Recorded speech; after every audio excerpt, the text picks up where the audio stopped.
Within the supply chain and retail division of Unifar Group, we are proud to be a part of the national healthcare infrastructure and are at the forefront of pharmacy care and supply chain services. As an established market leader with over 50 years of supply chain experience, we pride ourselves on our relationships built on trust and unmatched expertise.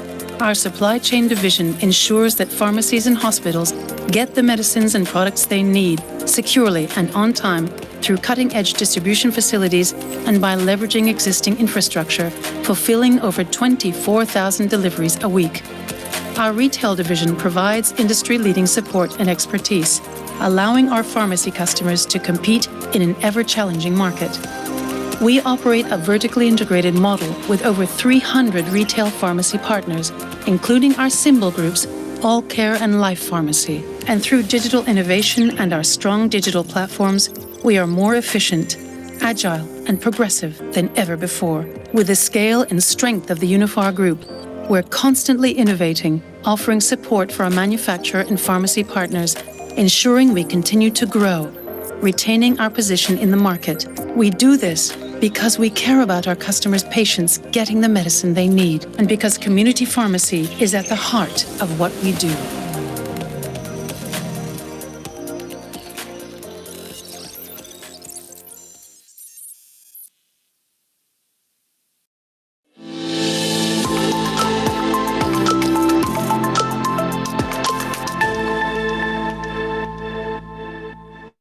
Well, hello and welcome back to the forum, IFA's thought leadership platform for healthcare and medicines innovation. My name is Jonathan McCrae. I'm delighted to be the host of this series. And the forum is a sort of a reimagining, if this is your first time joining, of the Innovate for Life conference that became this place to explore ideas, challenges and opportunities when it came to innovation and healthcare in general. Thanks to Unifar, who sponsored this series, as they have been throughout the series. You saw their video earlier. Many thanks to them for their support as always.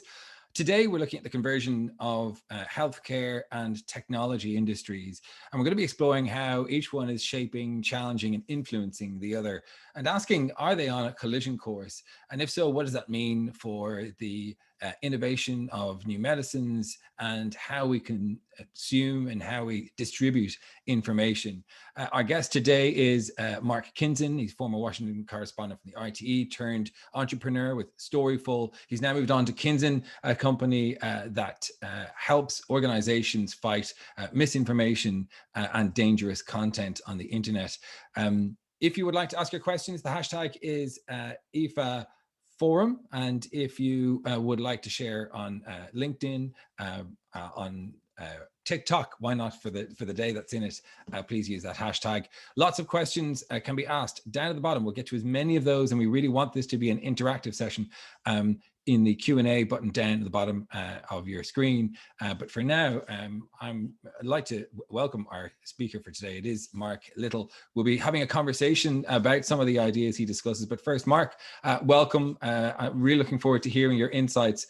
And I know you're going to set the scene for us now for a few minutes. So I'll let you do that and we'll come back with a conversation a bit, but you're very welcome. Jonathan, thanks so much. And thank you for the invitation to be here today. I'm actually dying to hear back from the feedback and the questions that we hear, because this is, you know, as we all know, living for a year and a half in this sort of Brady Bunch Zoom world, the interactions we get back that we don't expect are the thing that makes it worthwhile. But what I was going to just set the scene on was I'm fascinated by the interplay of two things that are really important right now. That, you know, a lot of people in the world, I think, feel at this moment that we're going back to some sort of return to normality. And I think that's a really dangerous idea, because whatever happens post-pandemic, there's a lot of other technology changes happening that mean we're entering a period of never normal, in which the only constant is going to be accelerated change. And so for all of us, we got to think about resilience above all. And so I always think that in this age of never normal, there is an interplay between two things that are going to be critical for any industry, whether you're in my background in media or you're in health or med tech. And that is the interplay between information and innovation. You can't have one without the other. And I think the critical part that I'd like to sort of contribute today to start out with is maybe telling you about how the information ecosystem on which, you know, the world tells its stories and communicates and innovation is built has been completely disrupted. So as Jonathan says, my background over the last 10 years after making a ridiculous midlife crisis, leaving RT in a nice pensionable job, was to spend 10 years trying to reimagine media. And where I am today is clearly we're helping the big platforms. So I work with technology companies, their content moderators, their trust and safety teams, who are trying to work out who is trying to exploit their platforms to spread disinformation. Now, I separate that from people saying crazy things on the internet. This is things that are actually trying to cause real world harm. And my life over the past year has been all about health, because clearly the most dangerous disinformation has been around the pandemic. And we've had obviously the World Health Organization talking about an infodemic, and that is a parallel spread of rumors designed to undermine public health. And that's what we've been combating. And so what we do at Kinsen is essentially use machine learning in human beings, and that combination to detect at scale across languages, across platforms, those dangerous campaigns. And so what I've learned is that the infodemic is not just a description of medical misinformation. The infodemic describes the sort of the viral degrading of the information ecosystem over the past 10 years. And if you think about what happened is the world's sort of immunity system was destroyed by the rise of big technology when it comes to information. So suddenly we went from a period of having, scarce media served up to us at 9 o'clock at night on the TV, or you got your paper in the morning, to one day we woke up and we were overwhelmed by a tsunami of information that we couldn't cope with. And we went to look for the old traditional gatekeepers that helped us sort the news from the noise, and they had been destroyed. And in their place were algorithms that served us up the things that made us happy and sad and outraged more often, because that's what the advertising systems demand on these platforms. And what that created was an opportunity for this whole constellation of bad actors, from the anti-vaxxer people to the right wing in the United States, to essentially bioengineer these falsities, these hoaxes, these conspiracy theories, and use these platforms, these algorithms, to spread them essentially across a very the depleted immunity of our information ecosystem. And that's what's the cause of what I would argue is this information crisis we have, or what we call an infodemic. So there'll be two responses here, right, for people who believe in quality information. The first will be regulation. That's definitely something we have to think about, by defining the transparency of the algorithms and exposing the workings of these systems. That's very important, but we can't rely on regulation alone. Regulation is always catching up with the last wave of innovation, let alone the next wave. So that's where regulation is a blunt instrument we cannot rely on to solve these problems as we try work out this interplay. Secondly, innovation is super important from the point of view of existing players in this system. Like in my business, we're now starting to see some of the big news organizations really coming out the back of the worst of the crisis, building new relationships with their audiences. But again, we can't just rely on the existing additional players. And I think nobody can have a sense of complacency, which then opens up, for me, when I think about the space that we're talking about today in health and medicine, there's a third factor that we have to take into account as we think about the innovations that we want to champion right now. And that is a radical decentralization of what it means to be a digital citizen. So I was just looking at a statistic from a report yesterday that said 4 years ago, only 20% of people got their news on a smartphone. Today, it's up to 75% in the Western countries, and it's 90% in places like Africa, the new markets emerging, which means that everybody that has grown up, the Gen Zs and the millennials, will laugh at us when we say, we used to go to a website or buy a paper or turn on a TV program. Their entire life is their phone. And so in many senses, the last year has taught them that primary care when it comes to their fitness, their wellness, is all through their phone. They have control, and they will not return to a system where they'll be told what to see. They will expect to have control over their sleep patterns, their walking, over their consumption of medicine. They're going to demand to have power over the way in which their healthcare is developed. And I think that's the key factor. The empowered citizen, the digital citizen, is the real missing factor in a lot of the discussion right now about regulation and innovation. Finally, I think here in Ireland, I'm very proud that we have a country which has such a powerful, innovative medtech sector. But I do obviously worry about the rise of the power of the giant technology companies and how essentially we have established companies that are operating in very regulated environments, competing with big Silicon Valley platforms whose philosophy is move fast and break things. And we can talk about that a little bit. I don't want to give you any prescriptions right now because I'm dying to hear your own questions and how you see that relationship. What I would say is, from my experience being at the cutting edge of this disruption of the media business, it's really important that we choose not to compete in certain areas with these big tech platforms. And we focus a lot on collaboration between ourselves within these industries. And finally, then, the public intervention. What's the role of the government in all of this? For me, there's been way too little attention paid to the role of a purpose-driven public sector in helping innovation rather than limiting it and trying to decree its pace. And maybe we can talk a little bit about that. So that's kind of my sort of setting my stall out there, just my experience. But Jonathan, dying to hear where we go next, because you touched on so many things, and I have so many questions for you. Please do get your questions down at the bottom, but maybe we'll talk about this relationship between the technology and healthcare when it comes to sort of competing. There, when we look at media, we've all seen how media has been essentially eaten by social media and these large media platforms, and it because healthcare is a different industry. It's about wellness and medicines. You have this feeling that it's not as ripe for consumption by these platforms. Is that the case, or are you seeing parallels between what happened to the media industry in the health industry as well? Yeah, and it all comes back to the fact that these technology platforms, they're not selling a new healthcare system. It's all about information and data. I mean, for example, if you go to the website of Verily, the Google subsidiary, it's all about, they're talking about a relentless dedication to better quality information. They're not saying we're going to create new treatments or drugs. It's all about this idea that these tech platforms, because they are the ones who own the user experience of information, have all the data. I mean, just think on your Apple, your iPhone, whether you're an Android or Apple. I mean, I think it was Tim Cook recently said that he thinks the biggest legacy of Apple will be health. Which is strange to think about it. But if you think about your daily routine now, I have my steps, I'm going to get 10,000, and I'm going to check if I have Strava on my running, and I've got my Calm app, and I can do my mindfulness. And for me, when I think about healthcare, I'm not necessarily thinking about healthcare, I'm thinking about wellness and mindfulness and taking care of myself and knowing what my body is doing. Who owns that data? It's the platforms. So that's where they have a massive advantage. And this is what I was saying about, choose where not to compete.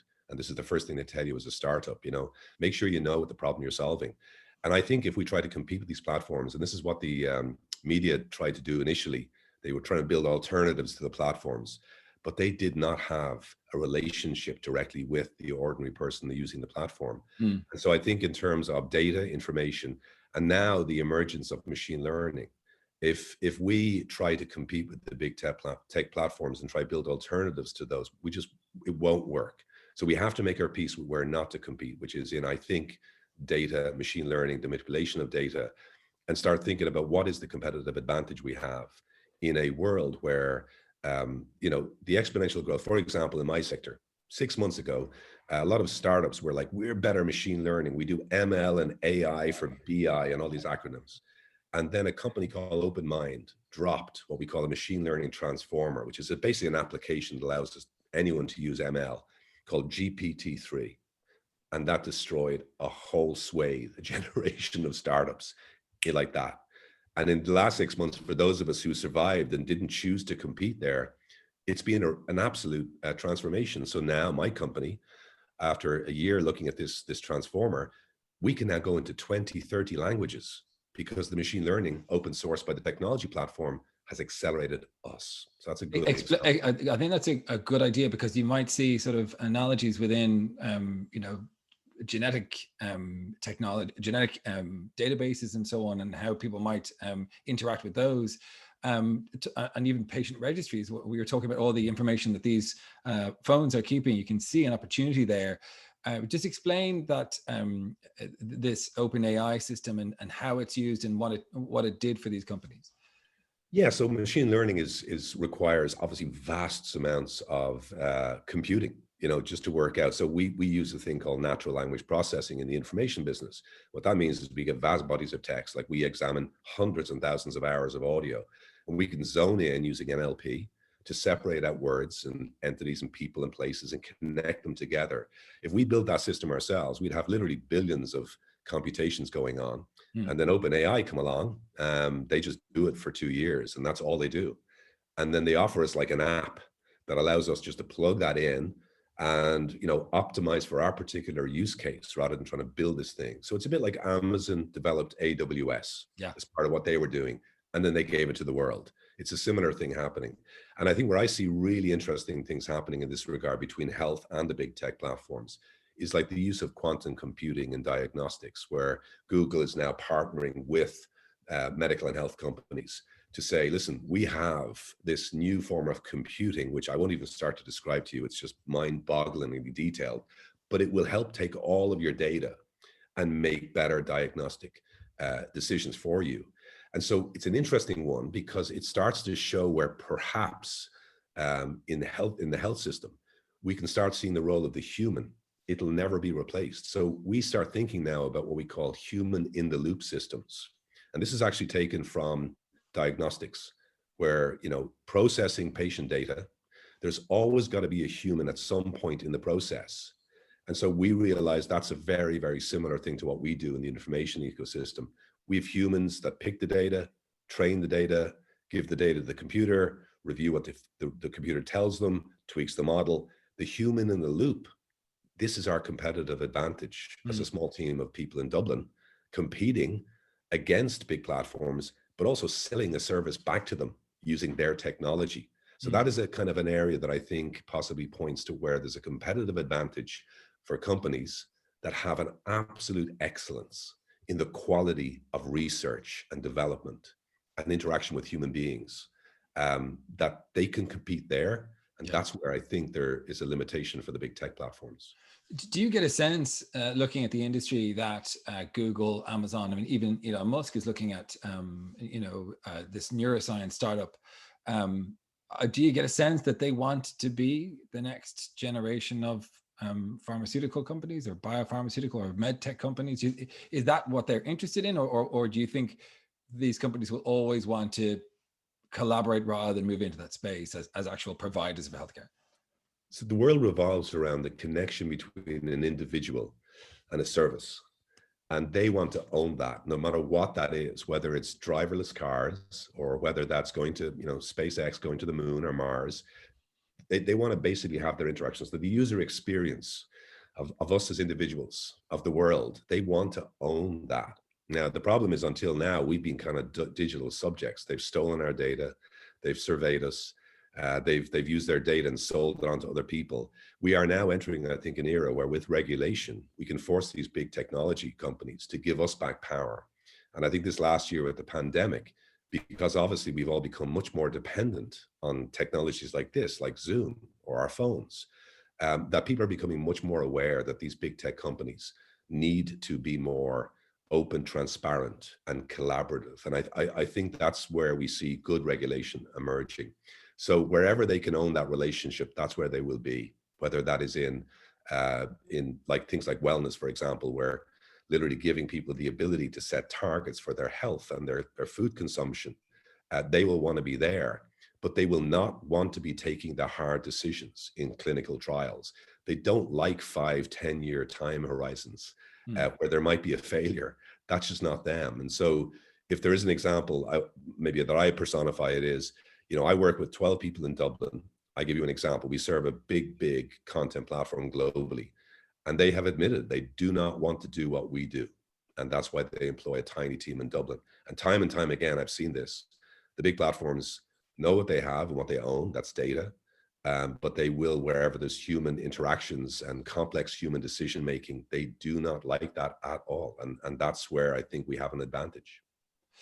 When it comes to creating new medicines, do you see an issue with the collaboration? Because if you look at the financial services sector, that I wouldn't say it was eaten alive by startups, but certainly companies like Revolut took a big chunk out of traditional banking, in a large part because it was ripe for that, because regulation was so strict and those entities are so slow to move.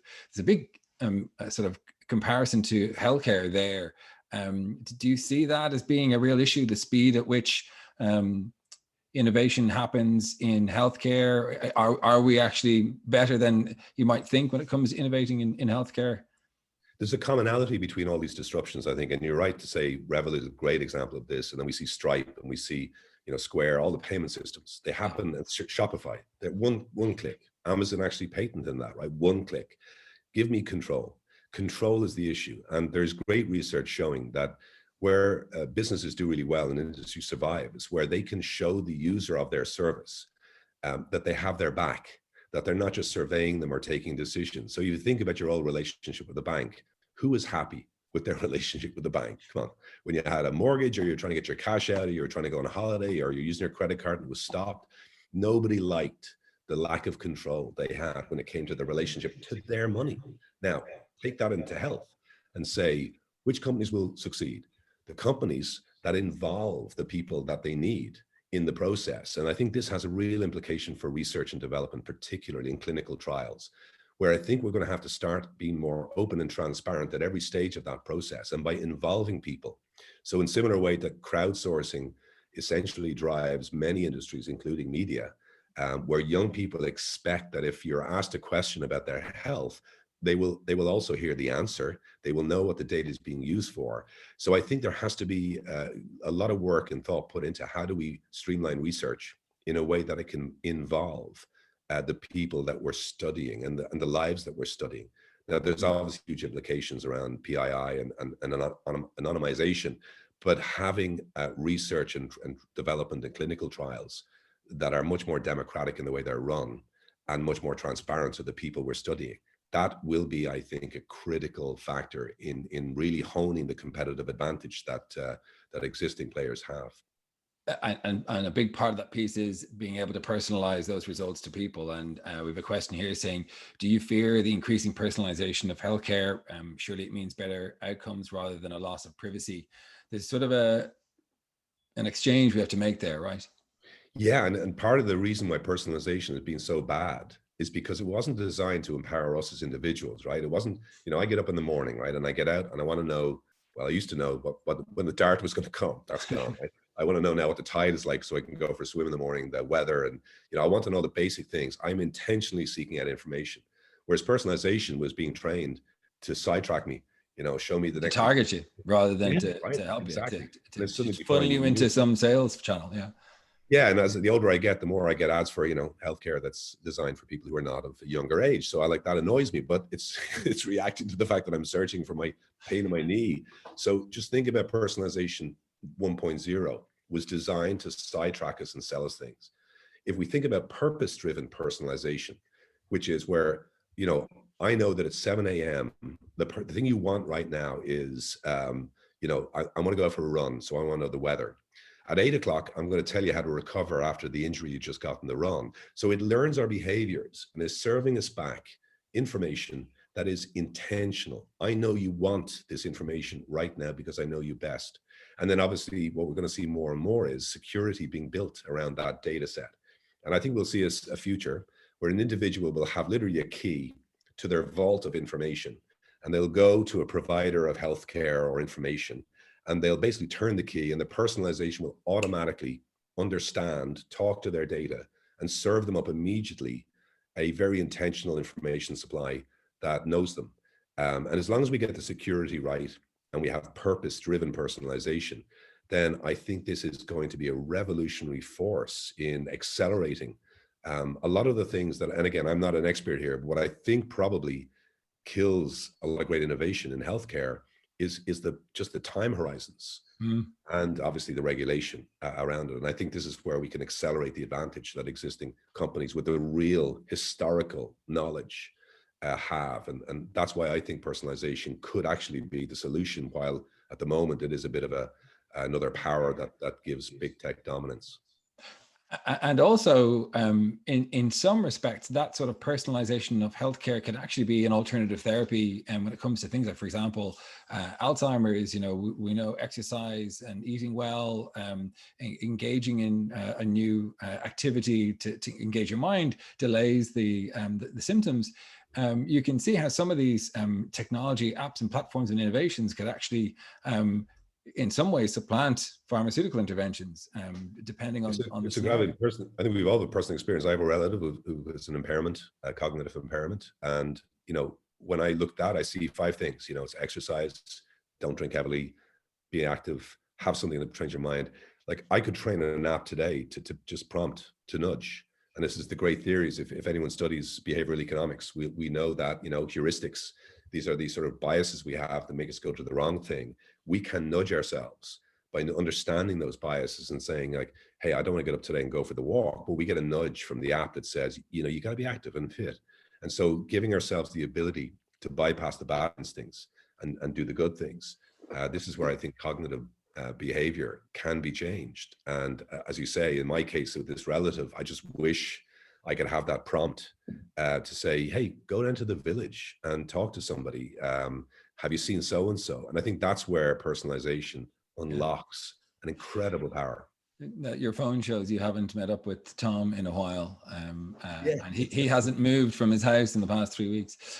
Kevin Darcy says, pharma talks about patient centricity and getting closer to the patient. How, if at all, can pharma compete with big tech for relationships with people or patients? Or should pharma just focus on relationship with doctors?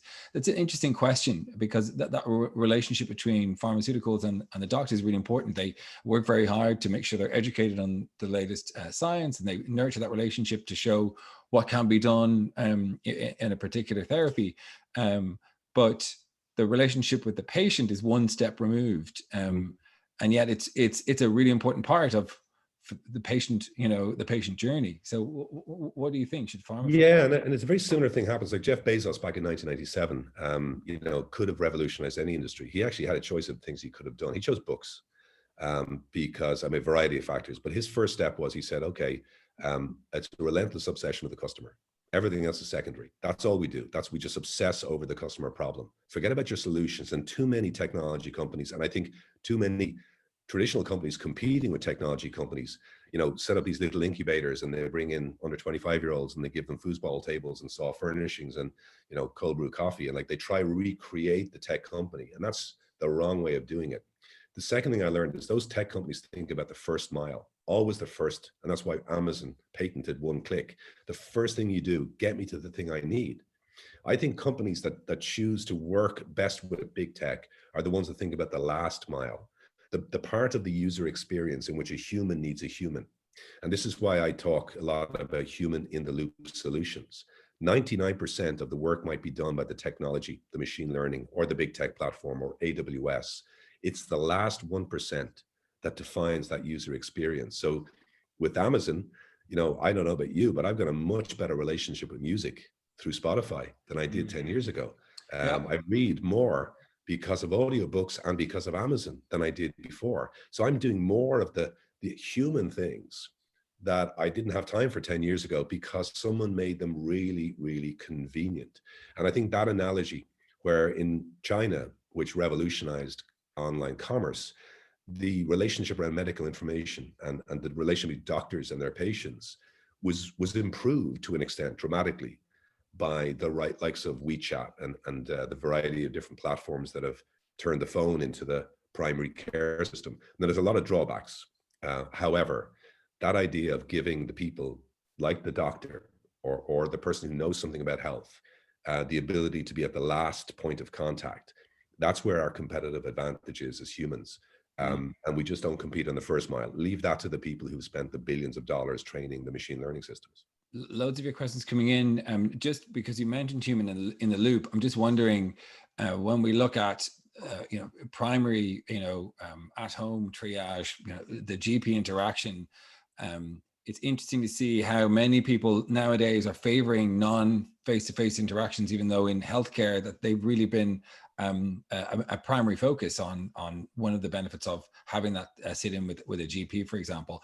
Is it likely that we might see a reduction of those face-to-face interactions?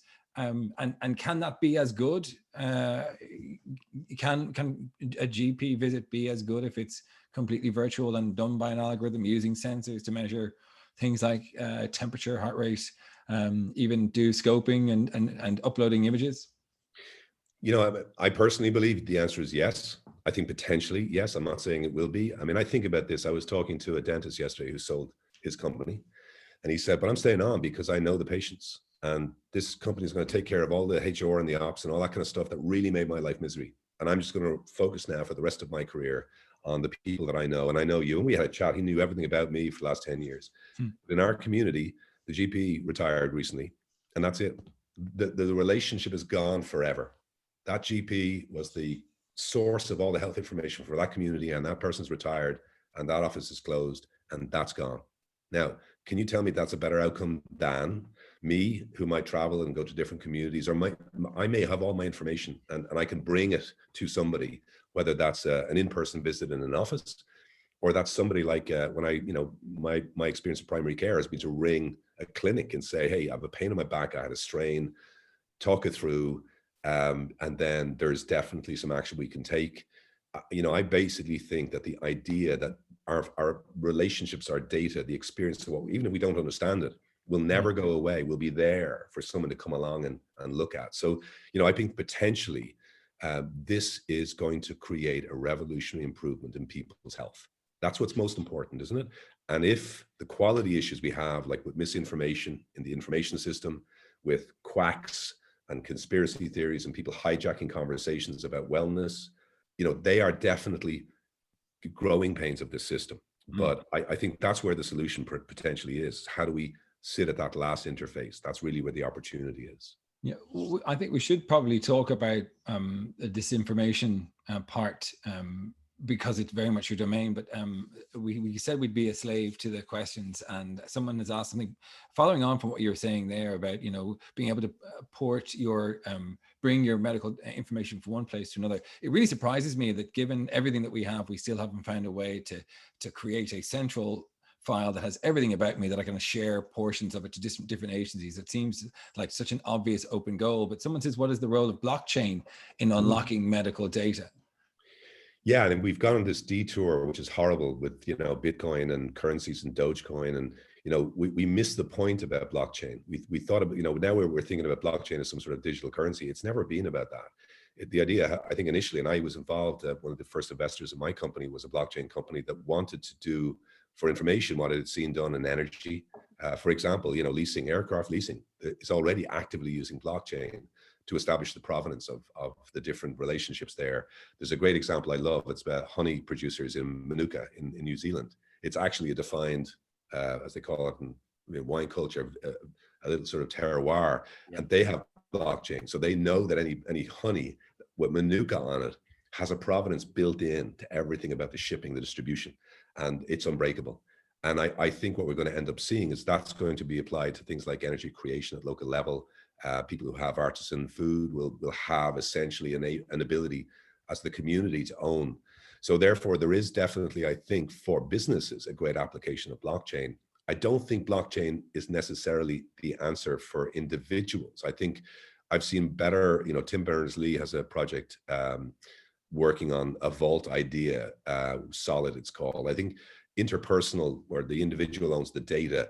I'm not sure if blockchain is that solution. I think that's a much better, more liberating form of technology for collaborative businesses. So for example, a doctor network might use blockchain to transmit sensitive information between them. But I don't think it's the place where we'll have a user experience, except perhaps in currencies where a community might coin a currency just for power produced by a wind farm on a hill. So it does have applications there, but it's more commercial than I think personal at the moment. But I may be wrong, but I do feel like we're looking more encrypted. Sovereign identity is a phrase you hear a lot, where I own everything about my identity. And I think that's the kind of language we'll start to hear a lot more from people like my 16-year-old daughter, for whom identity is everything. I mean, do you get a sense that, post HSE leak, I just thought we'd see so much more panic about it. And obviously there was a lot of panic about it, but there was, people were joking on social media saying, Vlad in Russia is going to find out that I've been waiting for a knee appointment in Mullingar Hospital.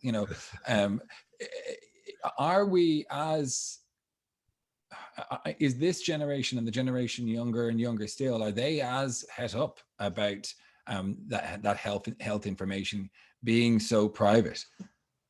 I know I'm not particularly, to be honest. No, and if you look at the statistics, and again, my experience with media, when I look at the attitudes to news, the biggest single thing I hear back is that news and media doesn't look like me. Like for an 18-year-old, for whom life is their little Snapchat circle where they DM, they message each other, and that's how they reach news to begin with. And life is an open book, and life is things about their identity that they've nothing to do with work. They're about, their gender, their sexuality, and this common refrain you hear back from young people is not about us without us. If we're not involved in you talking about us, whether that's creating media for young people or writing about us or telling us why we're awful human beings for gathering in 20 people in a meadow somewhere, like you don't have any right to our loyalty.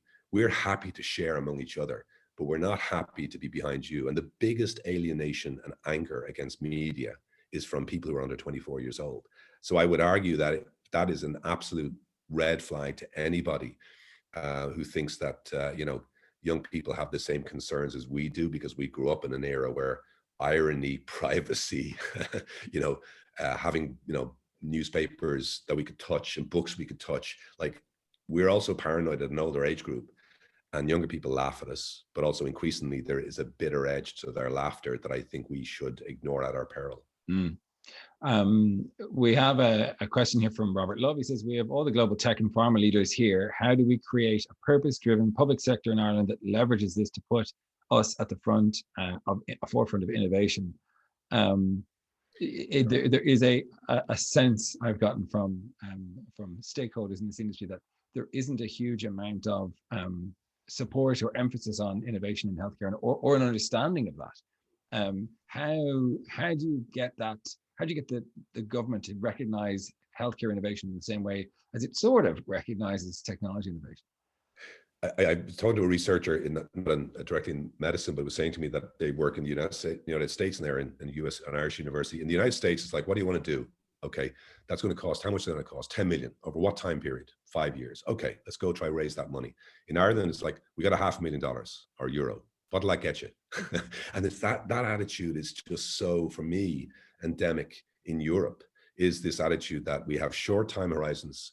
We've only got a budget, rather than understanding the problem and saying, is it even worth spending any money if we don't really do it properly? And I think that's the first problem in innovation in Ireland, is that we talk a lot about our corporation tax rate, which I know is very important. I think, and I'm not sure, and I'd love to hear people's views on this, the R&D tax credit is almost more important, because I know myself as an entrepreneur, like when I see that R&D tax credit hit our balance sheet every year, it's the most massive endorsement that somebody has taken in the public sector, a risk. And I've got an incentive to just keep pushing that figure higher and higher and higher. So like when I see it, I'm really incentivized as an innovator and entrepreneur, but it has to be a long-term horizon. And so when I think about clinical trials, I think about the development of new treatments and medicines. We got to own up to the people of Ireland and say, you may not see the benefit of this tax spend today. You may not even be alive to see the benefit of this, but this is what will create a better society for your kids. And you know what? Maybe 70 or 80% of the money we're going to spend today will not work. And it's going to be a small amount of that. So I think, and I say we in the public sector, generally are not good at preparing the Irish people for the kinds of moonshot innovation that make our society better. And I think when we've seen in our past, when we've done that with healthcare, people like Noel Brown, it didn't benefit that generation, it benefited generations afterwards. So I think that's the first step. We've got to prepare Irish people for the great old Sam Beckett line, ever tried, ever failed, no matter, try again, fail better. So there's got to be ambiguity. Now, the media is terrible in this regard, because They just want to scoop for tomorrow's paper. Did that money work, or was it wasted? And we've got to create a new system where we do tell the Irish people a story about long-term investments, because we think that these big companies are here, and the big companies, I'm sure, are in this virtual room with us today, but there's Irish people working for them. But I think the reason they stay, having worked for Twitter, is because Ireland has something special about the people and the way they interact with the world. And if we can invest in the long-term competitive advantages, and healthcare has got to be one, information technology has got to be another, and own up to the Irish people that we're asking for money that you may not see the benefit of in your lifetime. So that's got to be the first step. I think the final thing is we also have to be very careful about promoting collaboration within the private sector. So when I think about Pfizer and BioNTech working together, it wasn't going to Google to help out. It was a collaboration between companies that probably are fierce rivals and have been. But think about IBM and Oracle and Intel and Compaq. I mean, big mistake made by the early hardware creators was they did not collaborate. They did not see where they could work together. So it's not just about the public sector helping out. It's also about the private sector reorganizing itself, and also developing an indigenous support system as well. So smaller Irish companies have not flowered as fast as they should have, given the level of investment here from international companies. The enormous publicity campaign that SFI have pushed out over the last 10 years, I think is, it's really sold the promise of innovation, science, technology, engineering. And I get the sense that people would be very okay with, an increase in budget for innovation with research, development, science. Do you get that sense that Yeah, and if a minister came out and said, "Oh, we're going to add X amount to that," I don't think anyone would be scrutinizing that in the same way as they might be scrutinizing other budgets. I don't know. There's a good example yesterday. Like, I'm on a media commission, and we're trying to work at two things. One is regulation, which we can maybe talk about in a moment, because that's, as I was saying kind of earlier on, it's like trying to catch a falling knife. Like, how do you legislate for what's going to happen in 10 years, let alone fix the last problem? But I think in this area of public appetite for investment, for example, yesterday, the Reuters Digital News Report, which is our Bible every year, it's our research, comes out across all the developed world. It showed Irish people have the highest level of acceptance of government intervention to fund public media of any country, way above the UK, way above the United States. And so there is an appetite to say, we need local democracy reporting. We need people to cover the councils and, the inquests and the courts. And so people get that, I think, partly because we are still very connected to our localities. And so the same way, I think there is an appetite for the idea that Ireland will be, I have to say to you, cool. There is this thing we love as Irish people, to tell great stories about ourselves. And I do think there's an appetite and an energy that we want to be on the cutting edge. We still, want not to rely upon the decision by a Silicon Valley entrepreneur whether to invest in Ireland or abroad, but to see development of innovation. However, the execution is awful.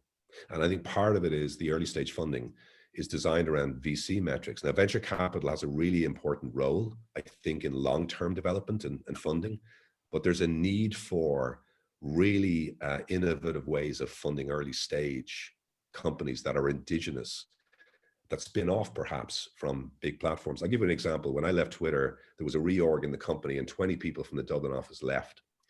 5 of those people are now leading huge companies. Well, really fast moving companies. One is Jim and Coffee, you may know.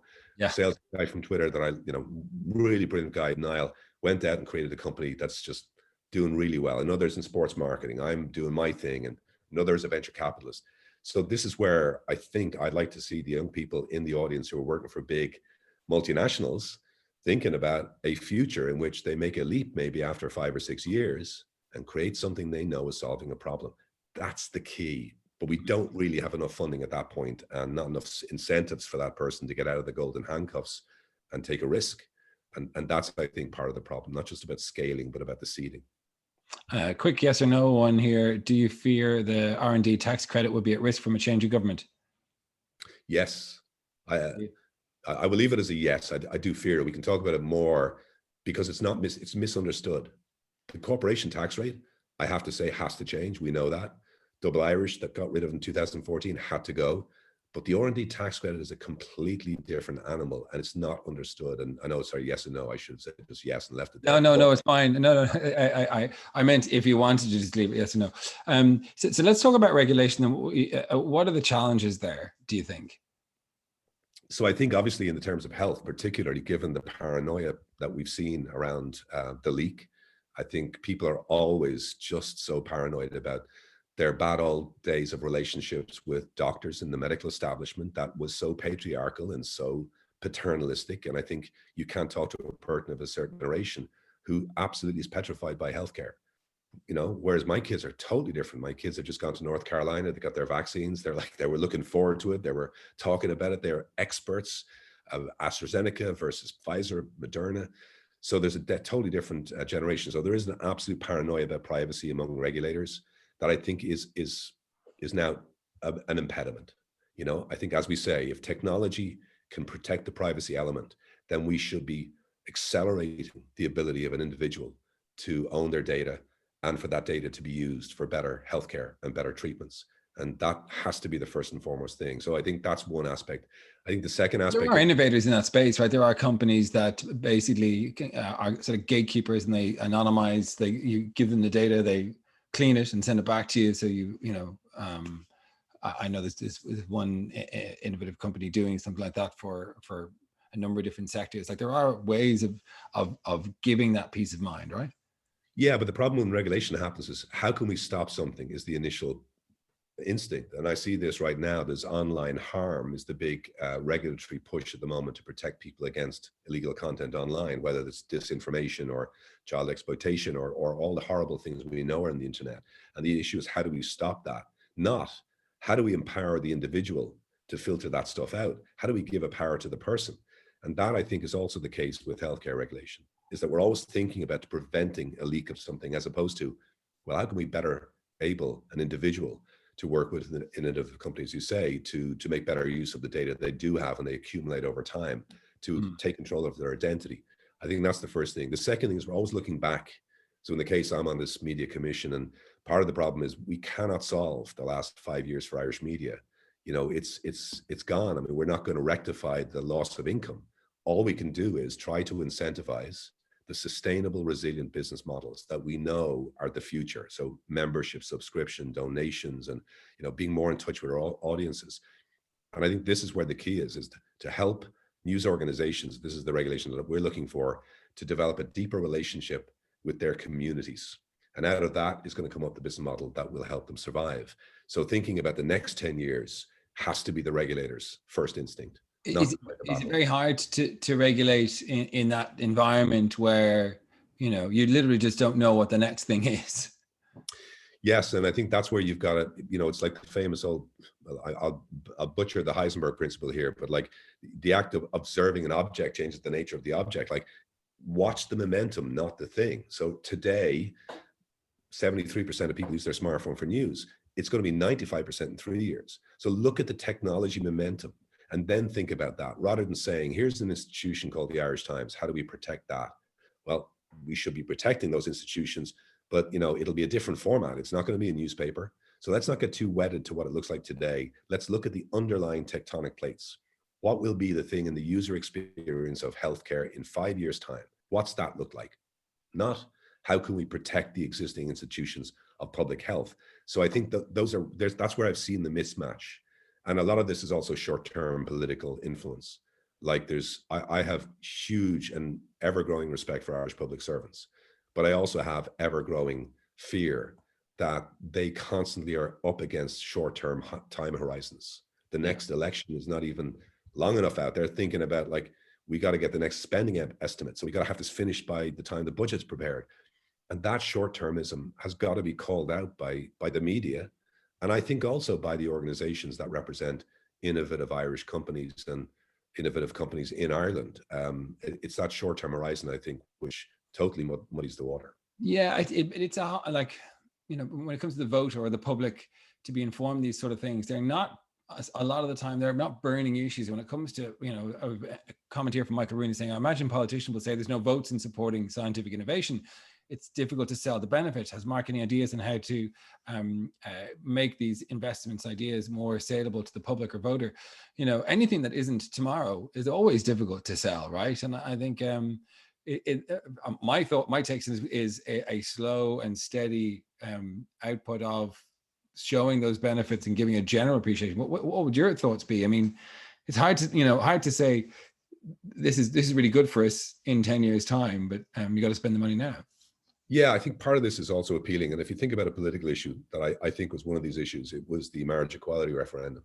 So every family had someone in their family who maybe even secretly was someone who was going to benefit from that legislation.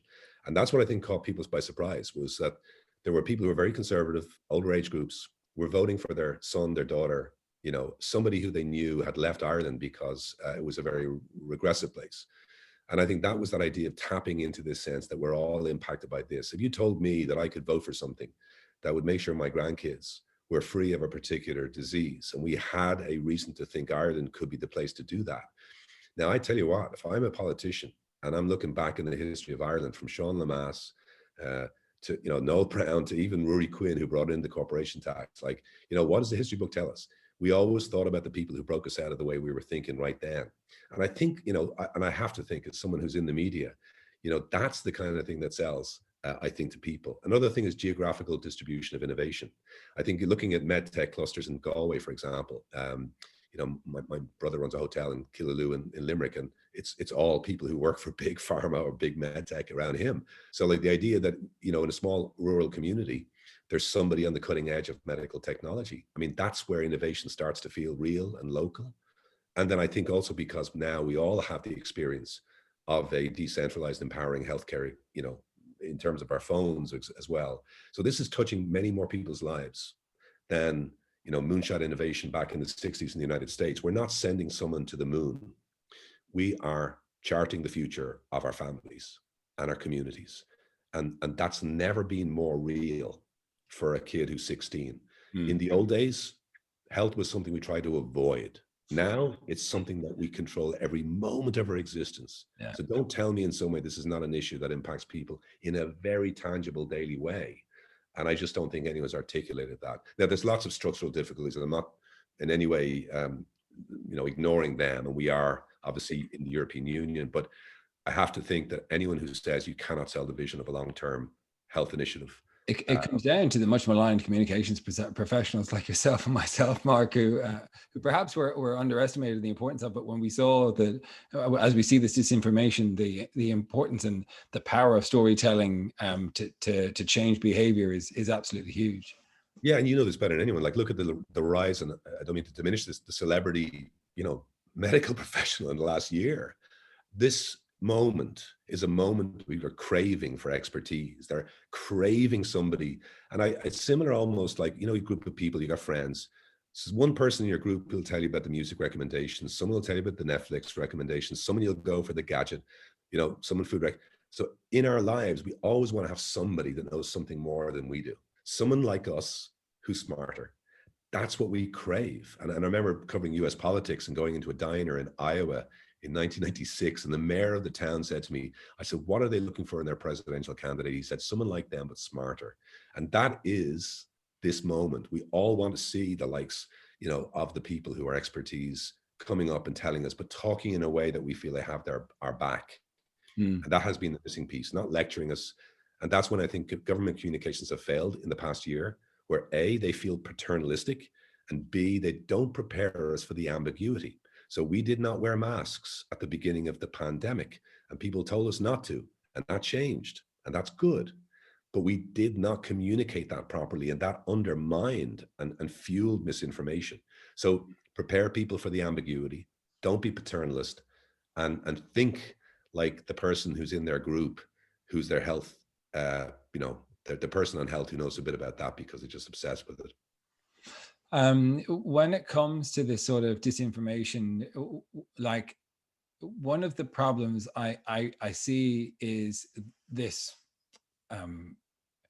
expert not needing any expertise that we've seen over the last while. And I'm just wondering, how do companies that, for example, might be on this call who are involved in vaccines, how do they get involved in this conversation, educating the public without being hijacked by companies? And it doesn't need to be vaccines, but anyone who stands to also benefit from educating the public on genuine actual health matters.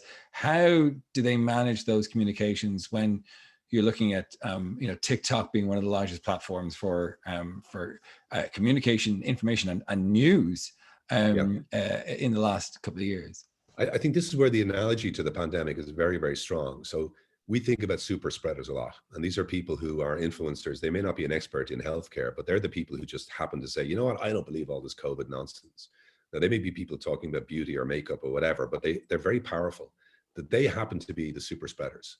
They're not evident to us who are, because we're looking at the medical press and we're looking at and we've got to be thinking about the way in which viral information, its virality, that's how information spreads, the story. So there are two things I would recommend, aside from the third, which is just be calm and curious. First of all, if you're on these platforms, search out and be calm and curious about how you interact as an expert. But one is information voids. So we tend to find when suddenly mRNA becomes a matter of public debate, because the public has been introduced to this term and they don't know anything about it, they all go searching for it. That's when these super spreaders, the bad actors, the anti-vaxxers, will go in immediately into Google, and the top results will always be the wrong thing. Or they'll produce a YouTube video and you might go and see the RT news about mRNA, and then in the playlist next door, it's all anti-vax misinformation. So I think medical professionals and public health communicators and experts in general have to be aware that when suddenly a new scientific phrase or development or breakthrough is about to come through, they have to be ready with a campaign of public information. That's the first thing. The second is that we saw last year misinformation was spreading in health communities. So I'll give you an example. Yoga instructors have a very strong presence of an Instagram. And that is a community that is open to advice on other health-related issues.